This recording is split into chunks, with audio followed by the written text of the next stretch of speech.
Organisation structure होता क्या है। ऑर्गेनाइजेशन स्ट्रक्चर हम लोग उसे कहते हैं कोई भी काम करने का जो ब्लूप्रिंट दे उसी को हम लोग ऑर्गेनाइजेशन स्ट्रक्चर कहते हैं। कैसे को फॉर एग्जांपल आप कोई भी आप घर ही बना रहे हैं, आप सर्वेंट रूम कितना बनाइएगा, रूम्स कितने बनाइएगा, किचन कितने बड़े साइज़ के होने चाहिए, हॉल कितने बड़े साइज़ के होना चाहिए, उसके बारे में पहले प्लान करिएगा, ब्लूप्रिंट बनाइएगा तो ना फिर काम करिएगा। तो उसी को हम लोग ऑर्गेनाइजेशन स्ट्रक्चर कहते हैं सिंपल लैंग्वेज में। कैसे? The organisation structure may be defined as a network of job position, responsibility and authority at various level. जो ऑथोरिटी रिस्पॉन्सिबिलिटी दे, जिम्मेवारी दे, जिम्मेवारी ले अपना काम करने का, उसी को हम लोग ऑर्गेनाइजेशन स्ट्रक्चर कहते हैं। ये हर लेवल पे ज़रूरत होता है इसका।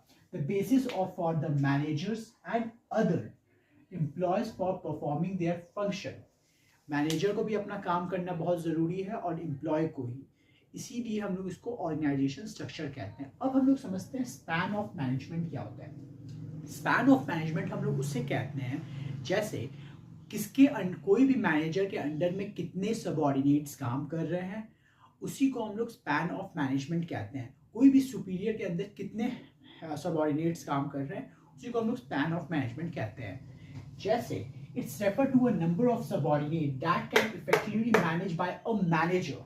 जो मैंने बताया वही लिखा हुआ है, by the manager and superiors. This determine the level of management structure. ये मैनेजमेंट स्ट्रक्चर के बारे में बताता है कितना बड़ा मैनेजमेंट है, अच्छा क्या स्ट्रेंथ है।